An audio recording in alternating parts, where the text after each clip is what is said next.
ایک دن رسول اکرم ایک انصاری صحابی کے باغ میں داخل ہوئے۔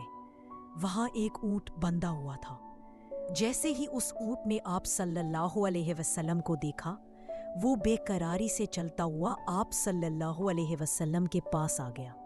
اچانک سب نے دیکھا اونٹ کی آنکھوں سے آنسو بہنے لگے۔ وہ سسک رہا تھا، گردن جھکائے کھڑا تھا، جیسے کوئی دل کا درد بیان کر رہا ہو۔ رسول اللہ آگے بڑھے اور نہایت نرمی سے اس کے سر پر ہاتھ پھیرا۔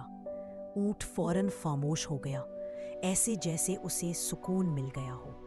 آپ صلی اللہ علیہ وسلم نے مالک کو بلایا اور فرمایا، تم اپنے اس جانور پر رحم نہیں کرتے، یہ بھوکا ہے، اس پر بوجھ بھی زیادہ ڈالتے ہو، یہ اپنے درد کی شکایت تمہارے رب کے نبی سے کر رہا ہے۔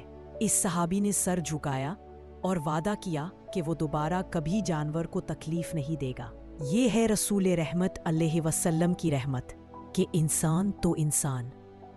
جانوروں کا دکھ بھی آپ صلی اللہ علیہ وسلم سے برداشت نہ ہوتا تھا، اور جانور بھی آپ صلی اللہ علیہ وسلم کے سامنے اپنے آنسوؤں میں باتیں کرتے تھے۔